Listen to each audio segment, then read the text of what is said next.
On May 27, 1993, a massive explosion echoed throughout the city of Florence. It was provoked by a car bomb that was parked right here behind the Uffizi on Via dei Gergofili.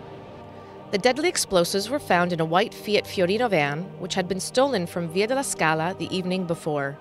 The van was parked under the Torre dei Pulci in Via dei Gergofili, and the explosion went off at about 1 a.m., blasting a 10-foot wide and 6-foot deep crater into the street and cutting off all of the electricity to the inner city. 5 people died in the blast and another 60 were injured. Among the 5 dead was a family of 4, including 2 children, who lived in the 15th century Torre dei Pulci as custodians of the Accademia dei Gergofili, the world's first learned society of agronomy and scientific agriculture. Placed by the Sicilian mafia, the Cosa Nostra, the bomb was meant to cause irreparable damage to the Uffizi Gallery, the very heart of the Italian Renaissance, an Italian and international center of culture and the arts. The massive explosion caused $1 million in structural damages to the Uffizi and Vasari corridor. Only 3 minor paintings were completely destroyed, while 200 more artworks, both on display and in the deposits, were damaged.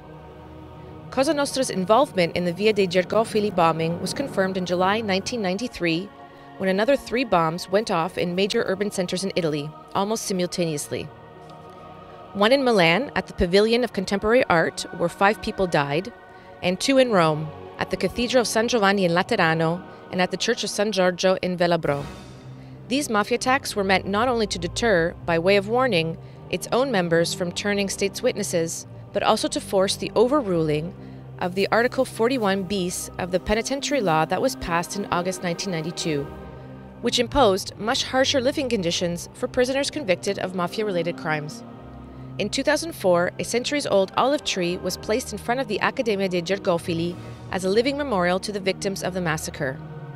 It bears a plaque in Italian and 10 other languages, wishing that all passers-by will remember the barbaric act that took place on May 27, 1993, and all those that suffered will be in our minds and hearts. Every year on May 27th, the city of Florence commemorates the event and the lives lost.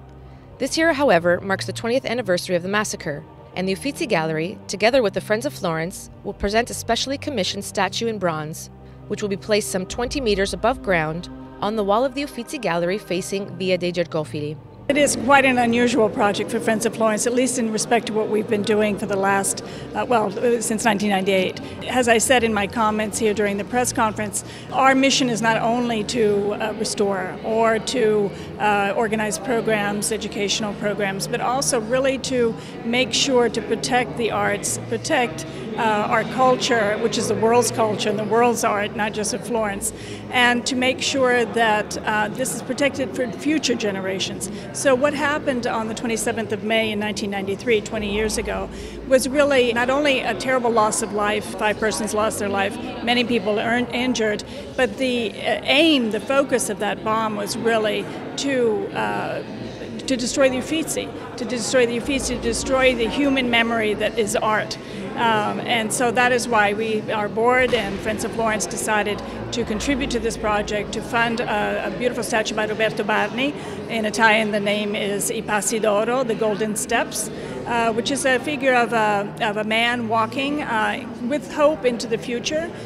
He's more than 2 meters tall, with another 5 figures on the actual statue, which represent the people who lost their life, obviously.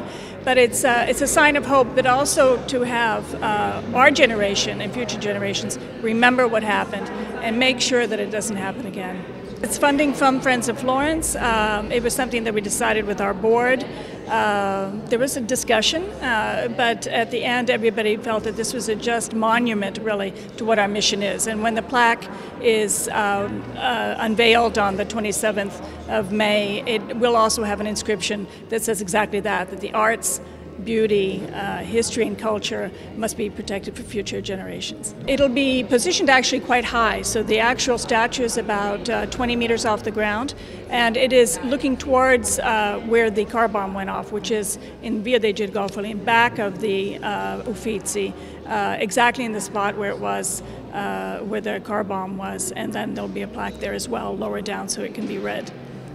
Made by Tuscan artist Roberto Barni, the 2-meter-tall sculpture is entitled I Passi d'Oro, and will shine all day, reflected by the sunshine, and be illuminated all night by spotlight so that the memory of this tragic event lives on.